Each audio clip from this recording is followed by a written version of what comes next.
Welcome to the Labyrinth. I'm your host Pratham Pado. My guest today is Nivedan Rathi, the founder of Future and AI, a community that is based around AI, a huge community of over 200,000 followers where they create content on generative AI and share ways for leaders and business people to automate their processes and to make the most business impact as possible. Nivedan is also an IIT Bombay alumnus. He's an ex founding member of several tech startups and a responsible AI adoption evangelist.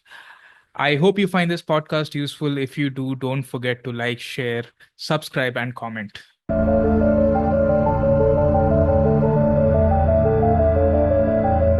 Nivedan, welcome to the Labyrinth. How are you doing? I'm good. Thank you for having me over. Yeah. So I want to start by asking what ignited your interest in artificial intelligence? Um, I think the roots of it go back to my early college days. And I don't see AI as this just another technology for sure. And that is something that world is recognizing more and more. It's not another technology in the form of having a new mobile phone or having a new processor or GPU out there, right? It's not another technology in the form of having a new pill that will solve everything kind of thing. It's fundamentally something unique. And my relationship with AI developed because of the kind of a person I had become in my formative years. And I remember early in my college days, I was inspired by certain unique ideas. At that time, I used to follow this guy, Chris Gullibo, and he wrote a book called The Art of Non-Conformity, Living a Remarkable Life and How to Make a Dent in the World. I remember this was the book title and subtitle.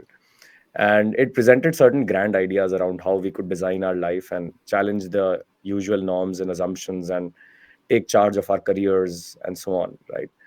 And that shaped my thinking quite a lot. And from that point onwards, I had obsessed over two big things, right? One was finding my strengths, understanding my own self as a broad category, but then finding my strengths as in what is it that makes me special over other people, and uh, you know, not trying to become a completely all-rounded personality necessarily.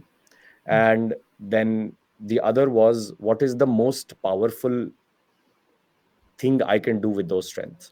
What is the area, what is the field, what is the subject, what is the domain I can choose that will allow those strengths to maximize my impact and my dent in the world. So these are the two broad, things that I was always obsessed with. Now cut forward to many years of exploring this and figuring out my own path. In 2017 is when I started my AI company, which was into agricultural use case, right? We had built a computer vision technology which, we could take just a photograph using a regular any Android phone, doesn't have to be a fancy smartphone, and tell you the quality of any raw agricultural produce with that Wow. image. Now this was in 2017. I mean, people had heard the word machine learning, AI, and all of that, but it wasn't a huge buzzword. Only the scientific and very technical communities were, aware of the power of it in whatever capacity. So AI isn't new right now. It wasn't new in 2017, but very few people were solving problems with it, especially in India.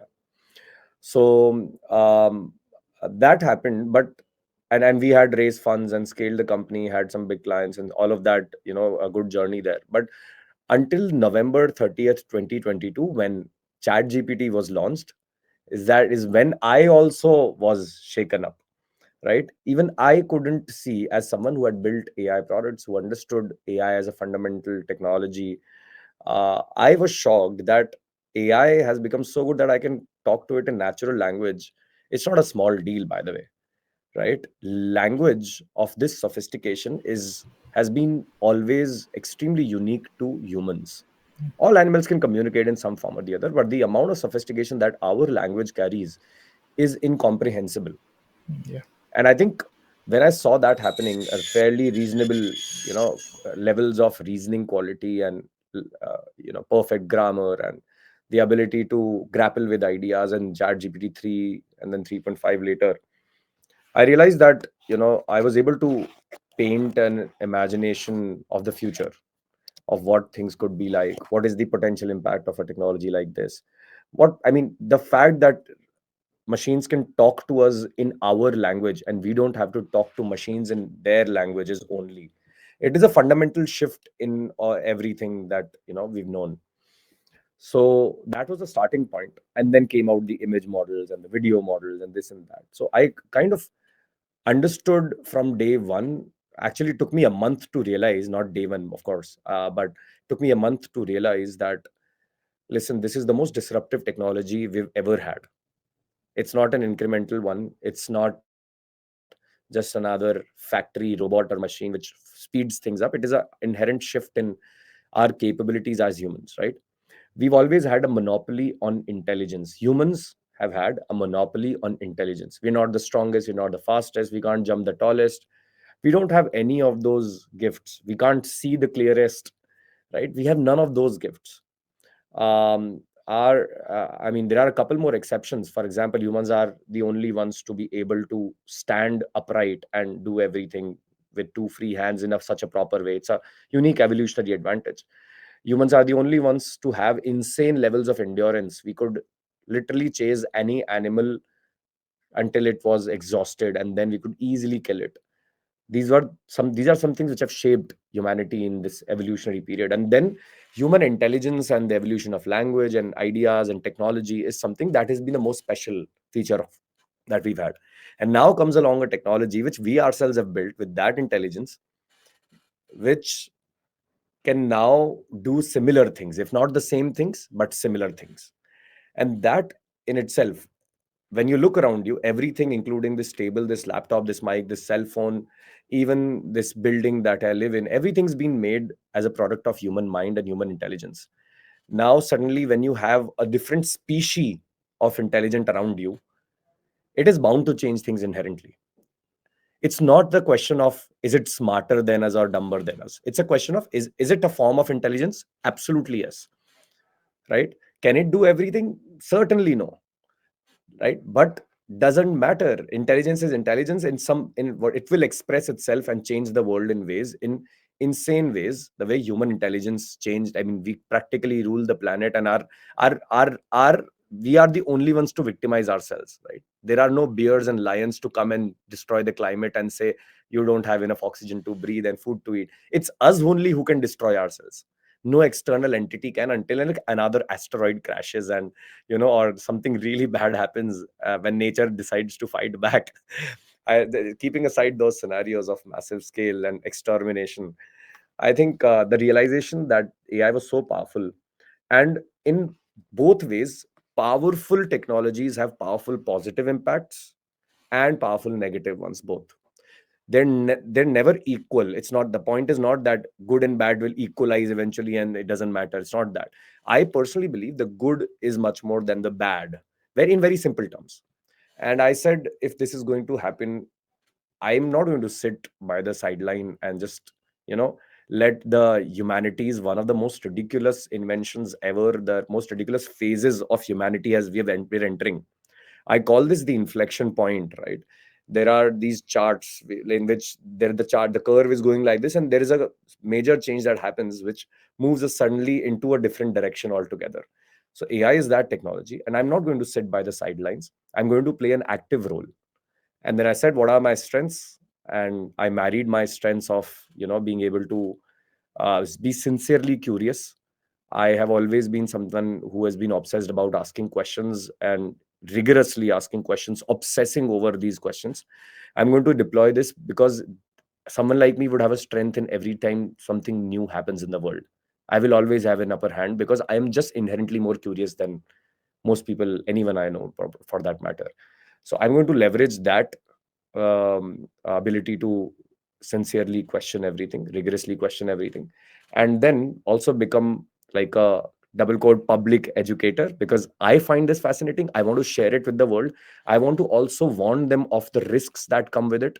I am not a salesman of AI. I said I have to play a role where I help kind of smoothen out the transition from pre AI to post AI world. If there is hype, let me call out the hype. If there is doom, let me call out the doom.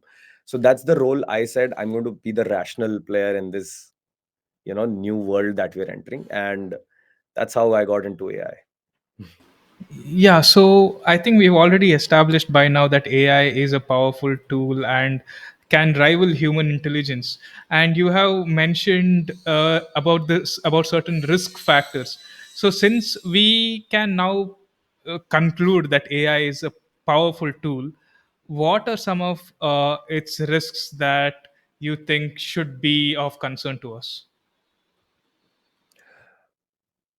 I think there are definitely more than one risks out there. Some of the risks are becoming apparent, like it's becoming obvious to people, and the others are yet to happen and they're not yet obvious. There are both kinds of risks out there. um, I think the first one that concerns most people is the idea of the job losses, the AI led or technology led unemployment that may happen at a massive scale. That is one kind of a risk, absolutely. Is it a risk? Yes. Is it going to happen? We're going to find that out. There are certain reasons why I believe, and it's a belief for me as well. The way some people believe it will cause massive job layoffs, I am of the side and gang which believes that it's not going to be as big as people are claiming it to be. In fact, in some ways, it's going to be the reverse of it. We're going to have much more job creation happening in certain and many areas. So one is the job market. What happens to that is one kind of a risk, and we have a responsibility as a society especially to be prepared for the worst nonetheless, right? Then the second is of the kind of a lot of misinformation and manipulation. I'm putting them together, they're not the same, but lumping them together. I think there are enough people out there, there are what we call as bad actors, people who are there to benefit by certain propaganda, people who are there to manipulate and influence people in ways to increase their sales, to increase their influence, to I mean cause certain kinds of divides in the society. I think I'm a little worried. I'm not saying it's going to happen. Again, there is a risk that whatever biases we all have, which cause us to be divided, some people will misuse them to make their messages more powerful with AI. They will use it to target people even better. So, something like Cambridge Analytica, do you remember that one? Yeah, I remember the whole Facebook thing to manipulate election results. Correct, correct. So, in short, just to sum up the context of it, this company was able to segment people basis their what position in the left to right or liberal to republican to democratic or liberal to conservative, time Spectrum. scale, Yeah. the spectrum. And they said where is each person basis the kinds of posts they have made, liked, commented on, right? What kinds of pictures they've posted. So they had certain data with which they were able to determine where do they lie in this spectrum, and they were able to target each person basis where they lied. So which is very tricky, because you're essentially interfering with the elections of our country. Like, so if you're extremely, let's say, pro Trump, um, then whatever these guys share may not work as strongly on you. They will probably only share negative messages around the other side to kind of reinforce your belief. But if you're towards the center, Yeah. closer to the center, these are the people who decide the elections closer to the center, right? The ones who've already made up their mind, you can't do anything about them. So these center ones, how do you flip them is this like kind of social engineering, which is what Cambridge Analytica brought in as value creation for political parties. And that's something that no healthy democracy wants, of this level of manipulation at a very individual scale. And they would show them content which would be likely to just switch them over a little bit. Now, why is this important? Is because the tools to do that have become more sophisticated. Thankfully, the good thing is that policies have become better. There are GDPR laws in EU, and America has its own equivalents, and India has its own. These Policies have become more protective of the average user, because of which Cambridge Analyticas are becoming harder to do. But I'm sure, nonetheless, there will be smart people who will use social media and other ways to propagate their messages. Uh, uh, Something, just a worst case scenario. What if, imagine, let's just give you this little bit of thought exercise. Imagine tomorrow someone creates a fake video of Donald Trump saying, I'm going to nuke Afghanistan, right? Or Afghanistan, let's say nuke China, right? That's the worst we can imagine. We don't want another world war on our hands. So it's a video comes out perfectly impersonating Donald Trump. Now, what will happen is not that it will just spread on social media. The Chinese government is monitoring and surveilling all of these things themselves. Now, by the time they are able to check the authenticity of this video, mm, what if they don't have enough time and they are forced to make a decision whether to act preemptively or not? This is the worst case scenario. This is not the idea, is not to fear monger. The idea is to understand that we need to imagine the worst case scenarios so that we mm, can prepare and prevent them from happening. mm, This is not a wish to do that, right? So this is the worst case scenario, but the regular case scenario would be more, meme-ish stuff that is already happening on social media. People will use meme. Usually, what I like about memes is that they have a insane way of saying the truth, but and the harsh truth rather, mm, right? Memes, a very woke meme doesn't work out very well. mm.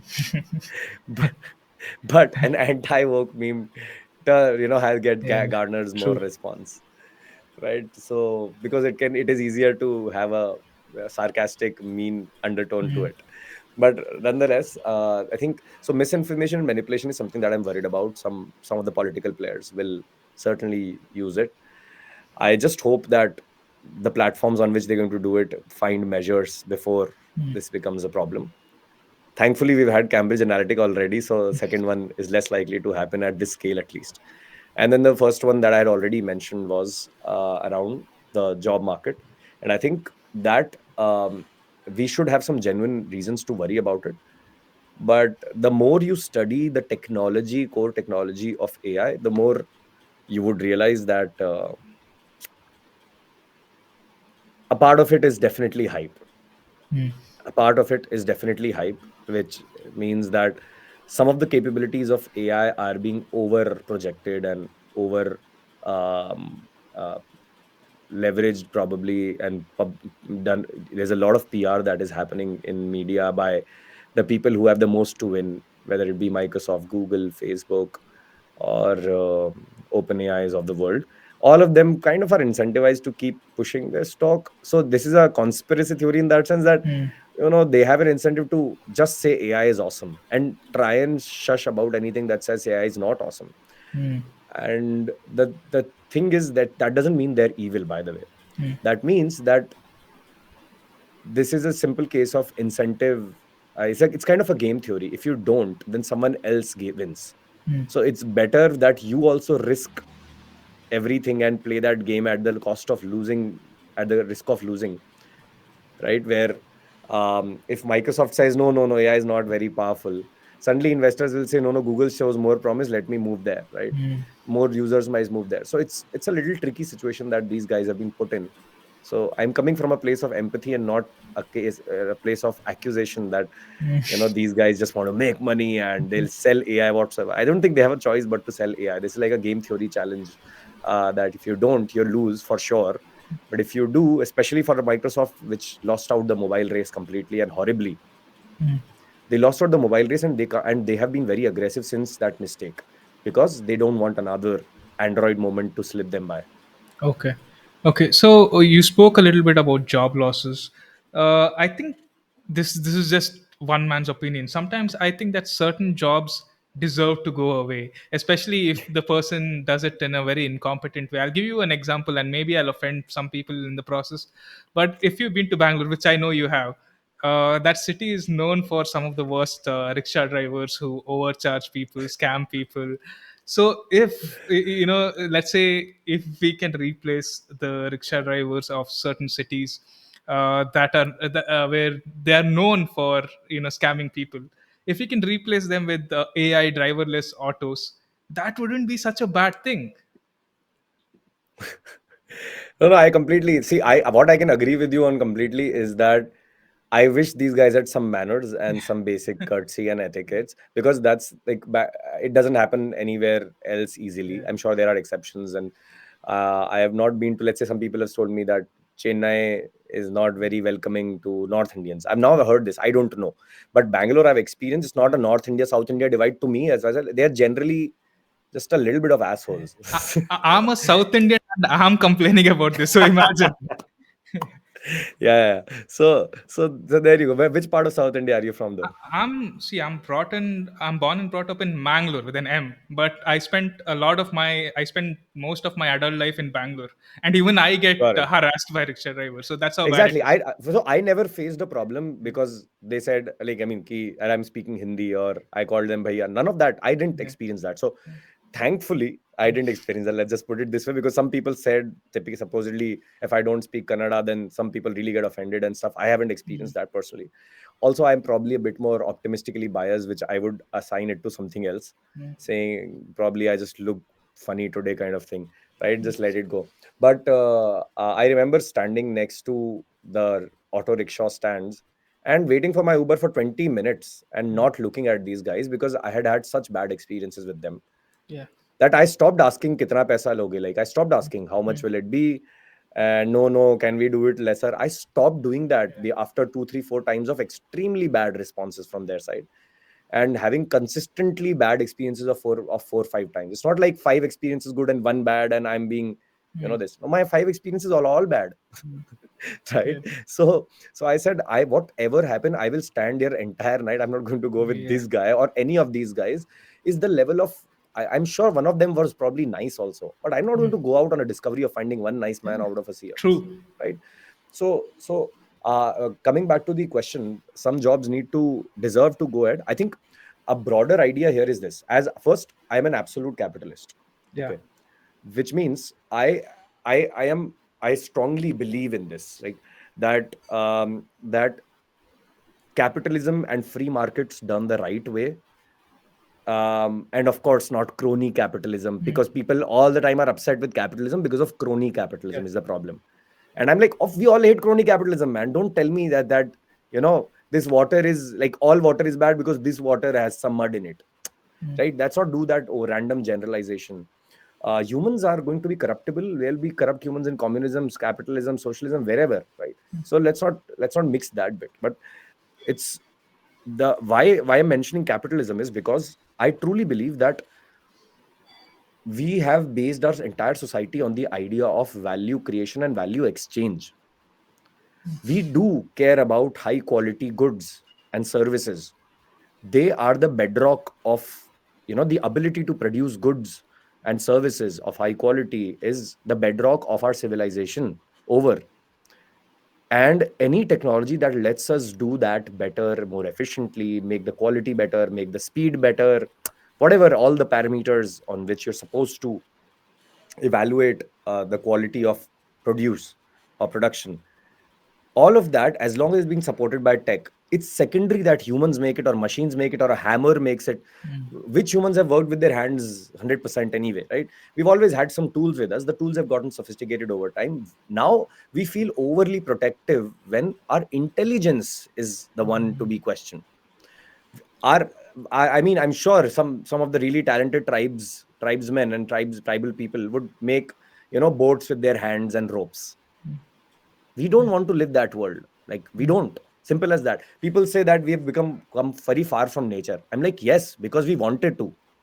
mm, We want only the good part of nature. We don't want the bad part of nature. We can't cherry pick everything, right? It's like we've become like we're not in touch with nature. I think these are all basically rants. We have created the entire civilization based on the fact that we want to protect our families from floods and droughts and protect them from intruders and whatnot.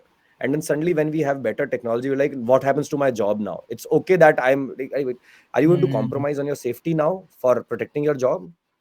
So the argument is a little false here, where we are happy to automate everything as long as it comes cheap to us. But someone comes for our automation, mm, then suddenly our ego is hurt. So the question is not about being overly protective about ourselves. The question is about, okay, the world is changing, the technology is evolving, value can never stop. It can never stop being created. We can always find sustainable, more efficient ways, and all of that is a separate challenge. But if we suddenly start asking, in this new world, in this new economy, in this new technology world, what are the things that are necessary for me to be relevant? What are the things I can do to become this highly valuable, useful person? Is the question we should obsess over, instead of, oh no, I've always loved doing this one thing and I will not change it because that is the true love and passion of my life. I think that is just a limiting belief which holds us back. So I don't, the only concern that I have is, if the pace of transformation is so fast, the societies don't get a change, like time to adapt to this change. That is a genuine concern. I can empathize with that. I cannot empathize with the fact that people say automation is bad. I don't empathize with that bit. Automation inherently, you're here sitting talking on a mic, on a laptop, on a damn mobile phone of this insane quality, like this technology. Do you realize how superior this is than any of the humans in the history? They would literally kill for getting hands on their phone, what we think comes with a month's salary, right? They would kill for it. They would literally rip another man's throat if they were promised this as a reward, that they could talk to their family anytime they want. They could also see their children's face while being, posted on the border. You tell them these things, insane. This looks like we complain about like a phone being 50, 60, 70,000, right? Let me tell you, because phones are abundant, the day phones become scarce, let's say we don't have enough chips, Yeah. suddenly the same phone will become, let's say, 3 lakh rupees. You'll realize people will pay that much also for it, because the value what we get from a phone of this price is much more. So just coming back to the idea, the same holds for AI. The concern that I can empathize with, the pace, if it is too fast, I'm not saying it is too fast. If it is too fast at the scale we are imagining, we do have a problem. And if it is not as fast, then at least we will have time for us to reflect, make policies, prepare our curriculum for the next generation of kids and so on, so that they are relevant, because people are anyway losing faith in the conventional system there. So the best we can do is to adapt and transform our educational systems for it. Yeah, that actually makes a lot of sense. So I want to know, since you are a content creator as well, since you've been in social media, what are some of the best AI tools that people in social media and people who are creating content can use? So I'll tell you the ones that I use regularly. I think those are, I've tried out probably what, every month my budget for testing out tools is $200. Okay, and then I of course cancel most of them. As someone who makes a lot of videos around cool AI tools, I am actually not impressed by most. I think most AI tools are shit. Okay. But that said, there are some which are, of course, obviously amazing. And I am a fan of theirs. So I will tell those names. So the first one, which is my favorite, and anyone who is thinking which one to get, which one to not get, because beyond a point you'll have to pay for something or the other, right? There are very limited free tools out there which you can use for serious purposes. So first one is poe.com, Poe, poe.com. Why I like it? It integrates some now probably 80 to 100 different AI models at one place and gives you access for $20. Oh. So whether it be ChatGPT, Claude, Mistral, Meta's Llama, whether it be image generation of 10 different kinds, stable diffusion, flux, whether it be some video generation, not video generation is still a little behind, some video generation there. You get now 11 Labs audio generation is also integrated within. So one tool gets you access to like 100 different things. That to me is insane. I think it's something that I recommend to everyone. This should be our first AI tool, and most of the times we also use it for either writing our scripts or creating images. Within this, in terms of the foundational models, I recommend everyone Claude 3.5 Sonnet is hands down the best out there. It is much better than GPT-4, right? Okay. Of course, there are exceptions in certain areas where GPT-4 is still better, but doesn't matter. For you and me, and for 95% of the people, Claude 3.5 Sonnet is hands down awesome. Okay. Nice. Okay. I don't use Oven. as much, which is supposedly the more intelligent, high reasoning one, because most of the those things are, very high reasoning abilities when you need it at a PhD, master's level, and for solving academic problems. I don't think that use case has matured very much yet. Neither do I have the need for it, but I'm sure, listening to other people, it seems like an impressive one. But for 99% of us, Claude 3.5 Sonnet, no brainer. You, even if you don't get a subscription through the official Anthropic Claude website, so that is there. Then I do a lot of audio generation using 11 Labs. I was earlier quite impressed. Recently, I don't know, something has happened, and I'm not very impressed by its audio again. So I'm going to fix that problem. But 11 Labs is currently the leader in audio generation, primarily for replicating your own voice. So they have a lot of voice actors kind of inbuilt already, which you want to use. In that is okay if you don't want a certain persona. In my case, I want my voice, so that I have created there. It replicates my voice, but the tonality and the pronunciation, it gets a little wrong. So I have to give it much longer. Like, it's asking me for a 2 to 3 hour training data of just me talking. So what I'm going to do today is probably use our conversation and put it in the training set and see how that goes. Okay, and tell you. But it is a good tool. Otherwise, it also can now generate sound effects for films and stuff if anyone is a creator. And then finally, the third one is HeyGen. Okay.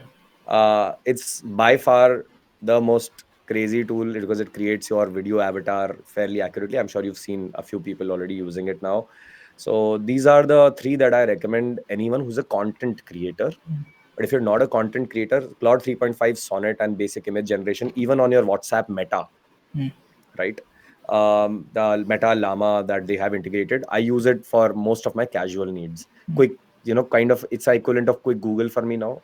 Or I want to make a stupid, funny graphic, send it without needing a professional commercial use case. I just do all of that lame stuff on WhatsApp Meta Llama, right? So that's there. It's free, so I think everyone can use it. But these are the ones that I recommend most. And then there are, niche industry and domain specific AI tools which are, very different. Like, filmmakers have a different category and so on. Yeah, I'm definitely going to check all of them.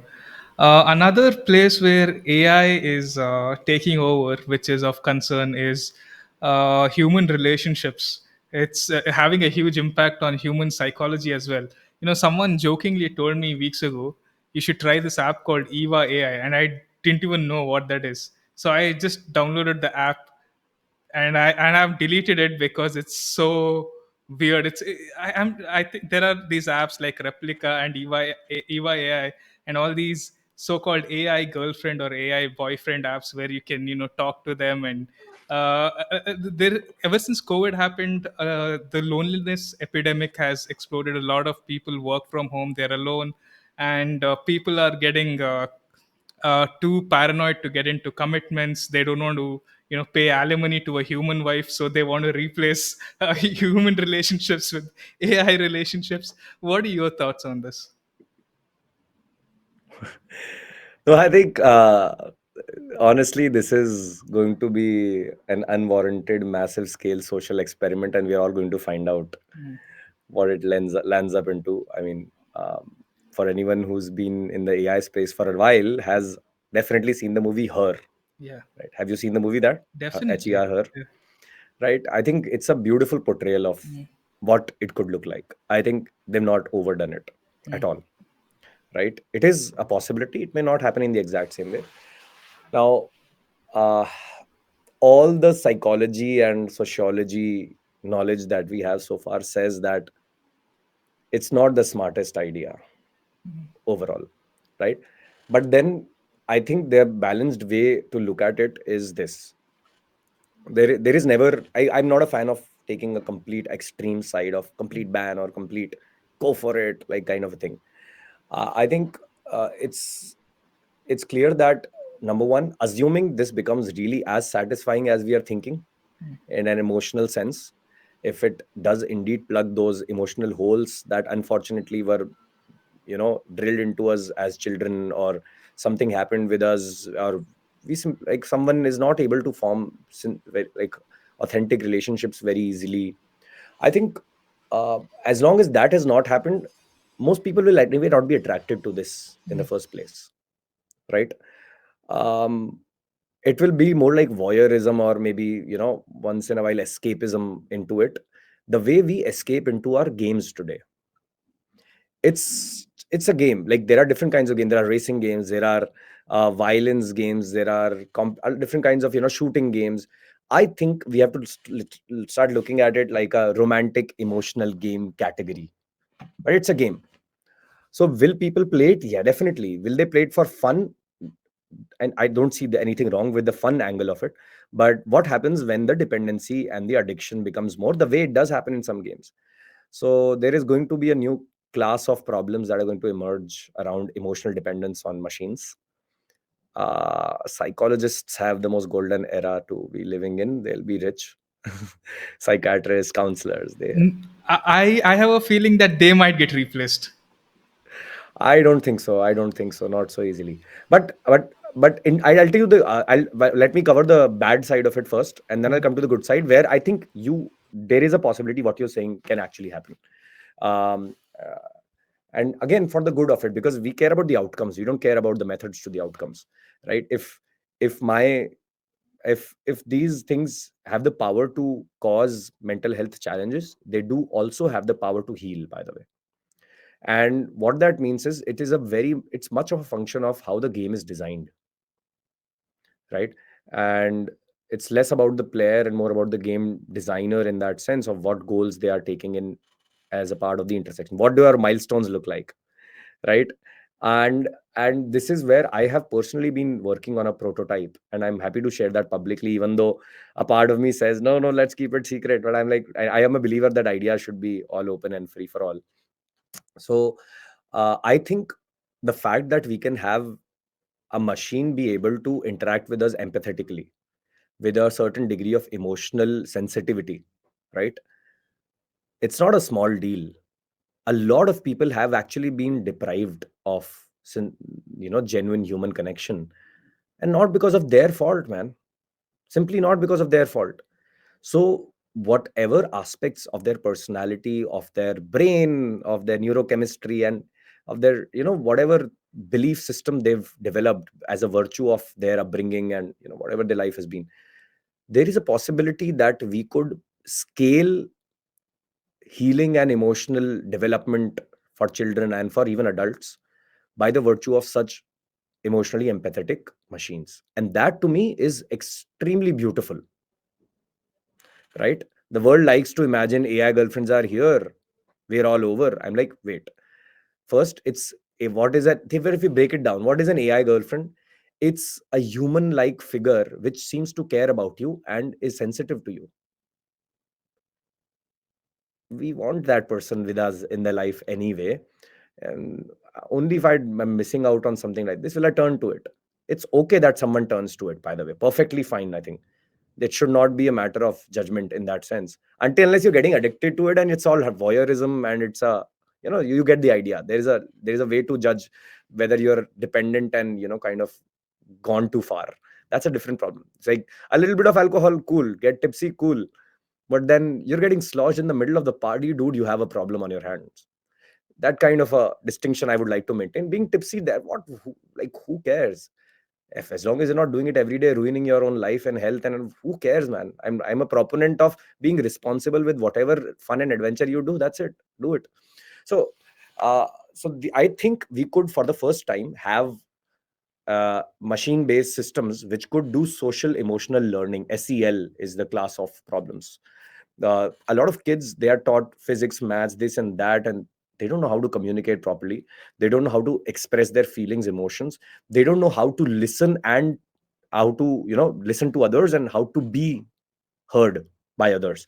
All of these can be simulated through practices and exercises with machines, and I think that and this is the only way we can scale social emotional learning, by the way. No amount of human training will ever be affordable, especially for a country like India, to have one-on-one attention being given to millions of kids being born every week, or whatever month, whatever the number is, right? So I think this is a big, big boon, and I have been talking about this everywhere. I think the next generation of kids, people think they'll be dumb because they are growing up in AI, the AI world. I think they'll be insanely intelligent and empathetic. They will have better leadership skills because they got exposed to these things early on. I just hope that that is not the only channel with which they grow this.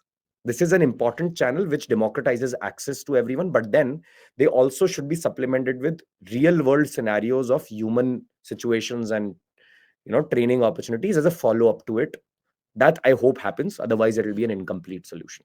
So that I think we are headed towards the next, the like literally the most capable generation of mankind is how I think we are headed towards. Despite all the evils and odds that come with it, we are going to be that be a small chunk of it which we'll have to worry about.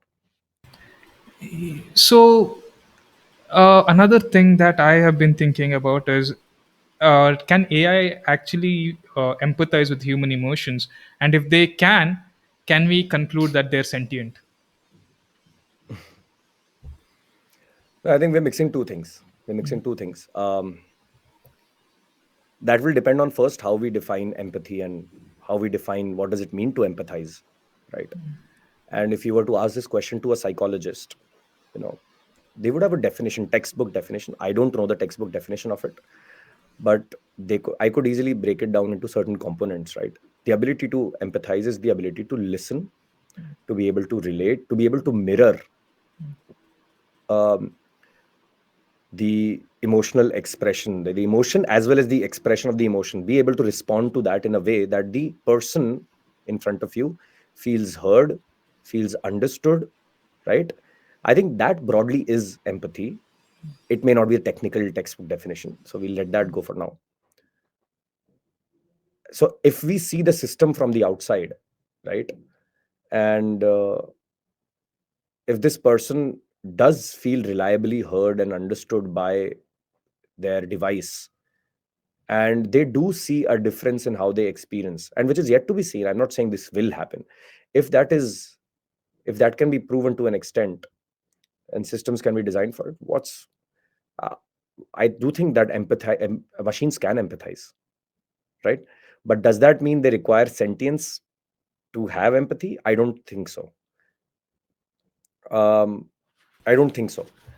Sentience is a, like, first sentience is again the question of consciousness, and I wish people who are much smarter than I can ever be, they were able to figure out consciousness, and then I would claim that I have understood it and so on. But to simplify it, a lot of, to be a bit more biological about it, right? To have sentience, one needs to have a certain experiential idea of experience, some experiential way of going about the world, not a language way of going about the world, right? So Okay. to say that I have pain is different from me actually having pain. Okay. So some So things cannot be explained, only experienced. you can put a label on them, but that doesn't make it your experience, right? I can say I have pain, but I may not have pain inside, right? If I say I have pain, and I don't need to know the word pain to experience pain, Yeah. or I don't need to know the word pleasure to experience pleasure. So I think probably the boundary of consciousness and machines somewhere will lie around the idea of what does, because machines can also be given reward and punishment functions. They can be given these functions which reward a certain behavior when it's positive, up like and dislike, kind of things on chat gpt that you say whether you like the response or not. So machines can also do that, but that is an algorithmic data centric way of going about that thing. So until that an inherent experience of pain and pleasure is not somehow replicated, I think the question of sentience lies far away.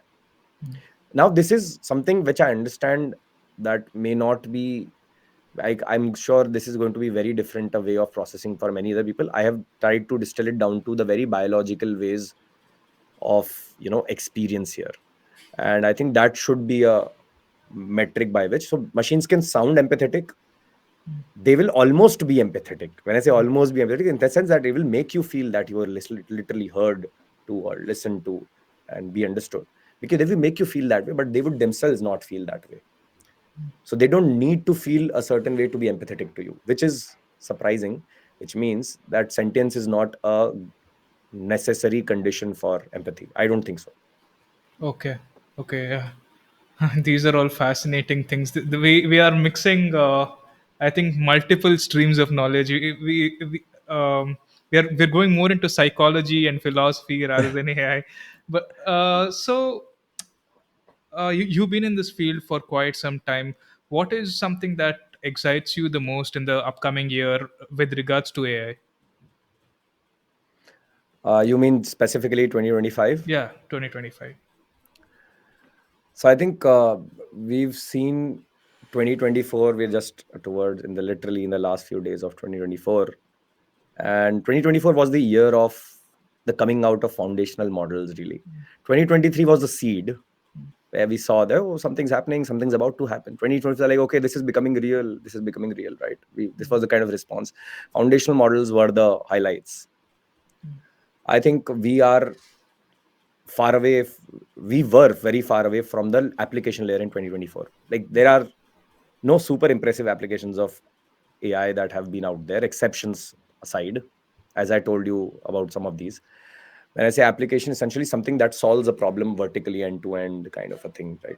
So I think 2025 will be the year when applications start becoming real, agents, AI agents start becoming real. We will move our conversations beyond the capabilities of foundation models now, right? It was overly dominated by them, whether it be Google Gemini, Anthropic Claude, or OpenAI's GPT-4 O series models. They were the ones dominating. Now we'll have applications in this in terms of these technologies will become more usable. A chat window is a very limiting way of using technology, which has been, I mean, do you realize that majority of the last 2 years we've related AI with a chat window? Have you realized that? Yeah. Right? Yeah. Even if it's generating an image, it's a chat damn window. Hmm. Only very recently some people are coming out saying, let me do some you can mark an area and fill it with something else and put up a hat, or mix these three images. These are coming up now, but the interface is going to become mixed UX.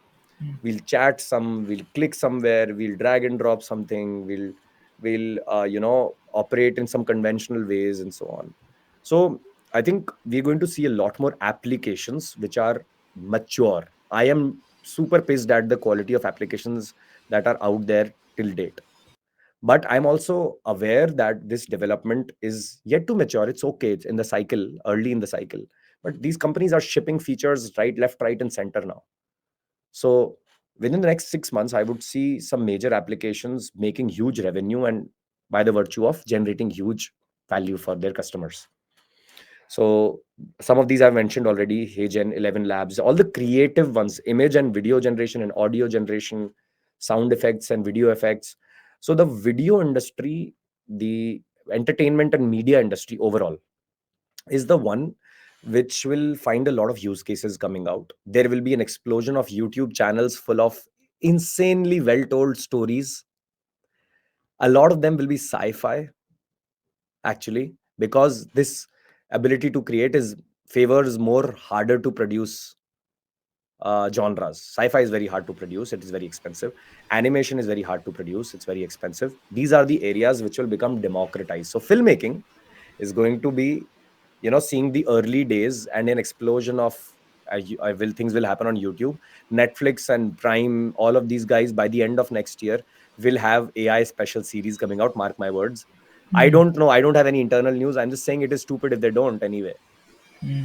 So they will have a short mini series of these things coming out. YouTube will have it, and we'll be like, wow, okay, some people with crazy visual imagination, crazy storytelling skills will come out and present stories in ways we've never imagined before. That to me is very exciting. I think that also means that a lot of artists who have not had the opportunity to get access to production studios, Hmm. resources, so much capital, they will start their own tiny little studios in their backyard, in their basements, and three friends sitting down making small little movies. Will start happening, first steps, baby steps, in 2025. It's already happening in some very small ways, but I'm talking about this becoming more serious.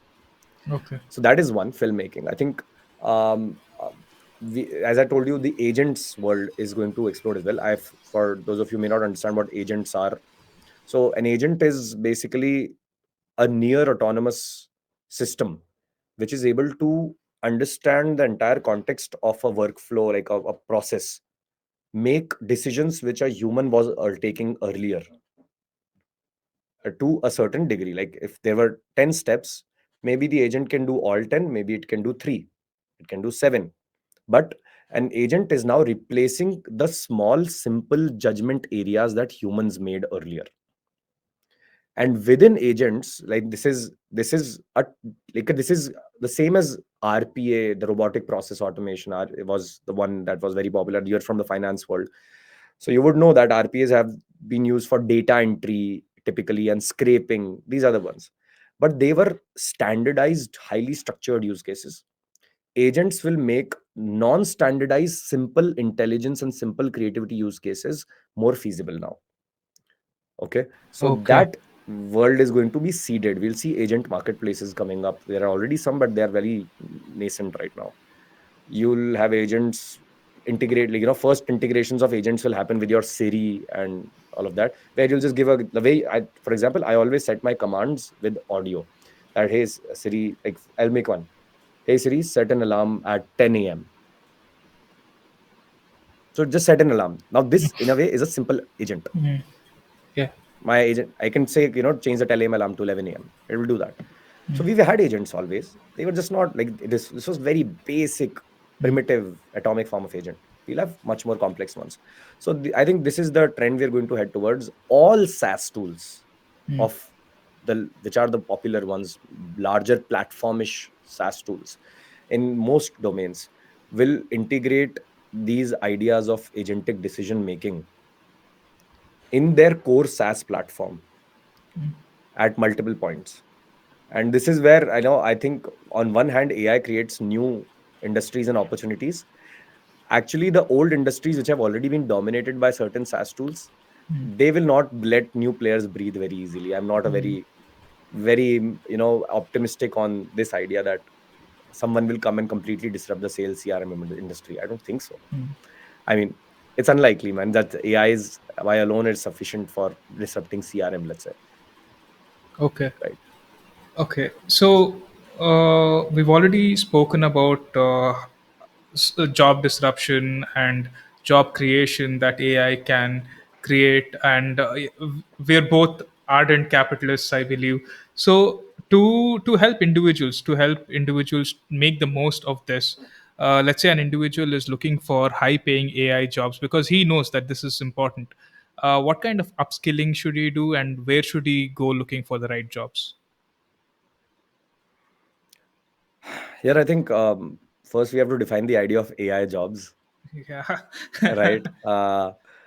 There is no employer hiring, putting up positions that, hey, we are looking for an AI guy, like so that AI, like, which either you're an AI machine learning engineer, developer, or something on the tech side of it, where you're building these models. That is the complete engineering and technology side of things. Maybe even research if you're a master's or PhD person. So that is a different kind of a thing. But I assume when you say AI jobs, you mean non-engineer jobs which use a I, lot of AI. I meant the industry. It could be into data analytics. It could be into machine learning, AI related jobs where part of your job has something to do with AI, where you use AI to integrate into your job to. Yeah, so I think let's define it in two ways. There will Mm. be jobs which require you to build AI uh, tools, solutions, products, and there are jobs which will use a lot of those tools and solutions, products that these other guys have made, Mm. right? So first, I think every job more or less will incorporate some usage of AI, hands down. Number one, that is obvious now. Because, and why is it obvious, is because the fact that you are employed to do a job is probably because something has got to do with your human intelligence, Mm. which means something's got to do with intelligence. That's why you've been hired. Mm. So any supplementary intelligence you can hire to do that job better, the world will find ways to Yeah. incorporate it. there's no reason to not do that. So now the question becomes, which are the jobs which are going to be most affected by AI in positive ways, necessarily in this case, right? So I think by default, anything that requires a more complex form of problem solving,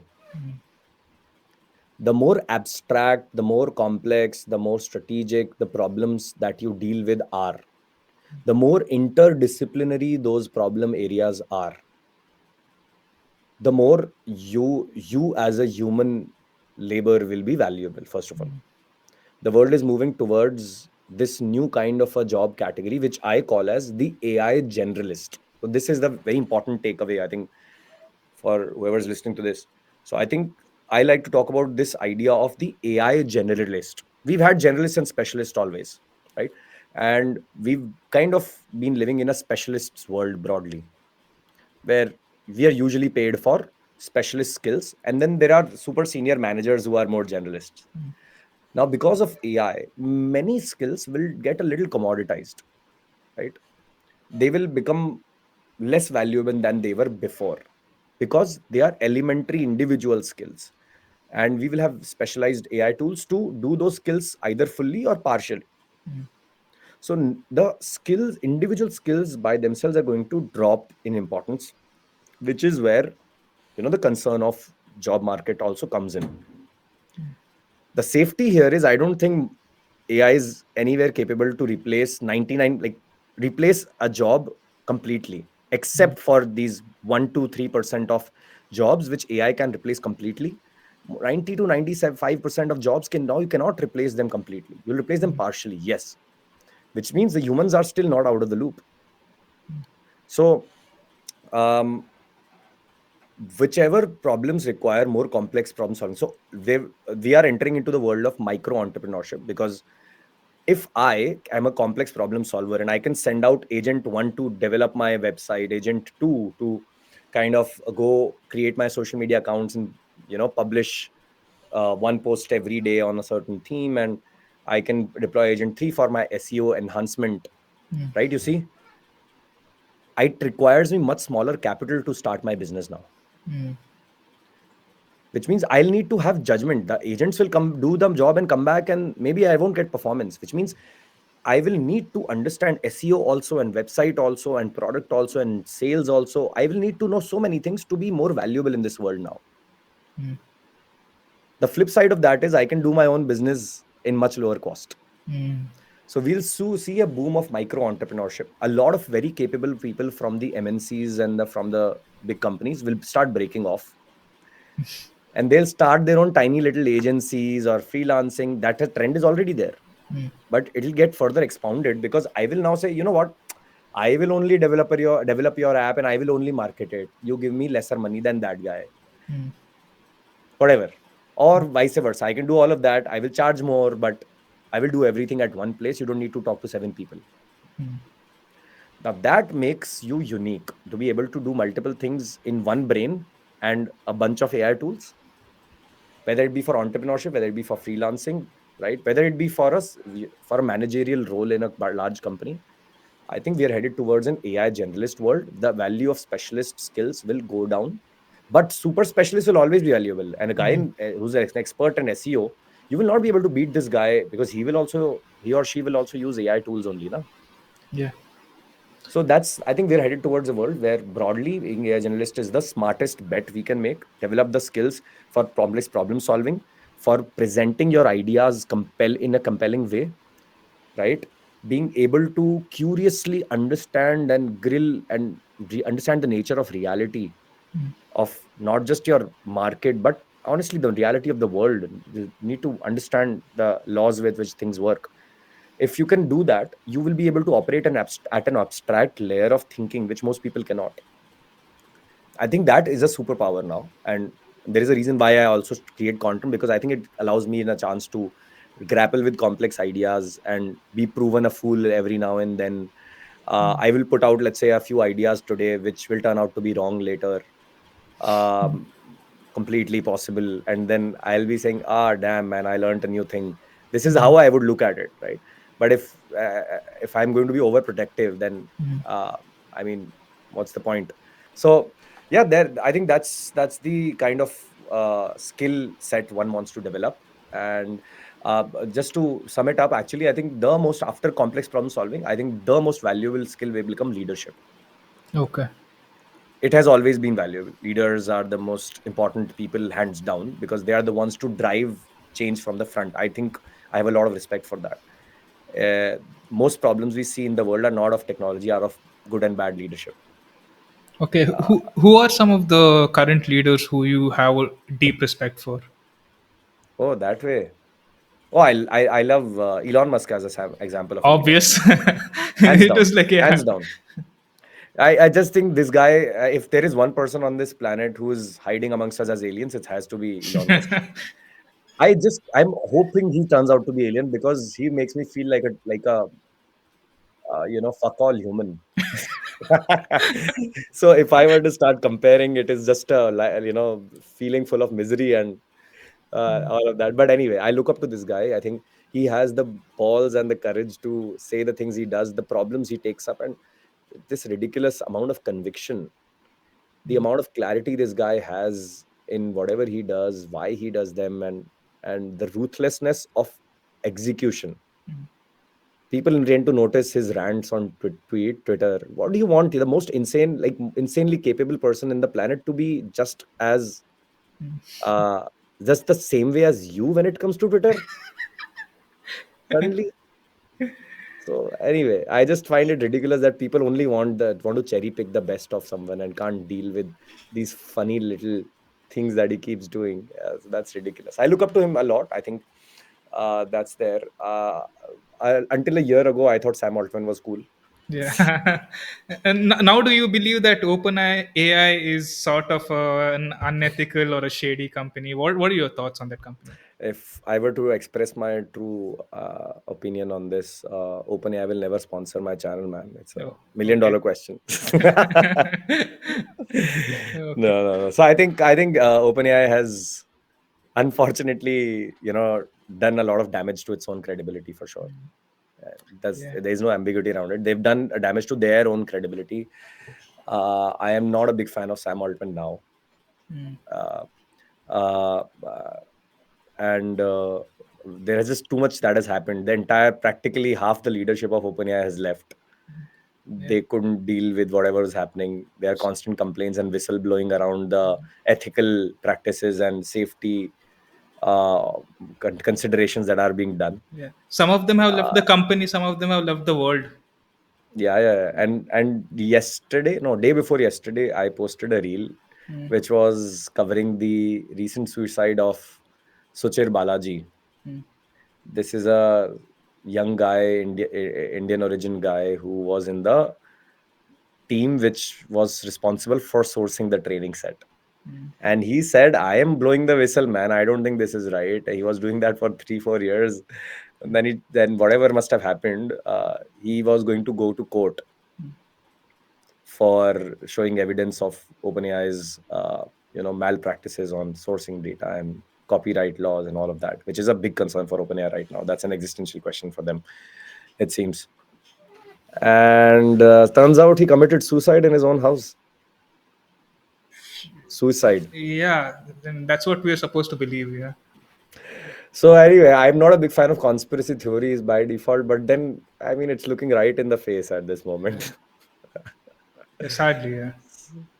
Yeah. So anyway, this was very unfortunate, but this uh, I find them very hard to trust now, for sure.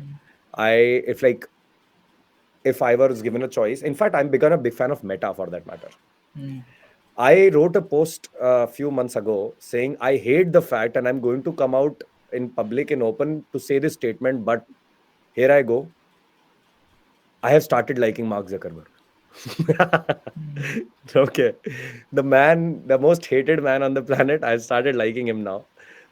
Um, just because this guy is putting so much effort to become likable, changing yeah. his clothes, changing his hairstyle. He's learning how to talk like a human. He's putting Mm, in effort. I mean, for all the um, hate that he's gotten. I think he's working on it. And the approach that him and his team and Jan LeCun and all these people have taken in AI, I think Meta is the silent winner in AI to me so far. You've been in the space for quite some time. How has your experience been? How have you changed as a person studying AI for so long? No, I think um, I definitely feel like a sense of responsibility now, that because uh, I spend so much more time educating myself on the side of the world and looking at the possibilities in the future, that I feel a burden to share and share it with other people, and kind of help them understand it as well, so that they can plan whatever they want to plan better. It's a weird thing. It's like it's I initially had some bit of, for the first few months I genuinely had anxiety, which I could feel in my body. It was, I remember, have you seen this movie Don't Look Up? Oh yeah, the one with Leonardo DiCaprio. Yeah. So it's like these two, three, four scientists knew that asteroid is going to hit us and it's going to destroy everyone, and they're trying to bring attention to it, and nobody's aware of it or doesn't is not interested in it. That's the kind of anxiety I had for the first few months, when I realized, oh damn man, if the worst of this comes true, and if it does indeed, it does becomes into AGI and 100% automates everything, if, right, the ifs, but we imagine in our minds the ifs too much, right, already.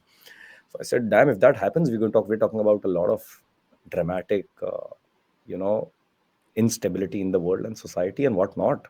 So I was a little scared, honestly. I had anxiety that, okay. And then I said, whenever we have anxiety about something, we eventually it goes away when you make a decision to do something about it, even if you haven't done something about it, but the decision of committing to it, kind of to address the core of it, takes it away. So that is how it originally started for me. And then since then, I think a lot of people have liked the message that I've gotten there. A lot of businesses have now started approaching, so it's kind of given me a lot of, a very good feedback from the people, whether I make it in terms of videos, whether it be a lot of businesses who I help with their strategic problems and how they can start leveraging AI, right? Because content is something that I don't look to get paid from necessarily. I don't think that's going to be a huge deal anyway. So I think it's fun to solve business problems, and they care about the problems, like in a way which makes sense, right, for even us as consultants and so on.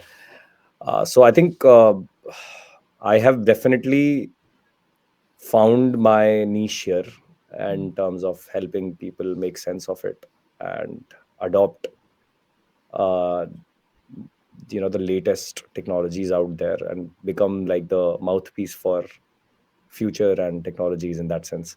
So I like that fact. And I've been able to find a lot of uh, satisfaction in helping others. I think that's the most important bit of my experience here so far.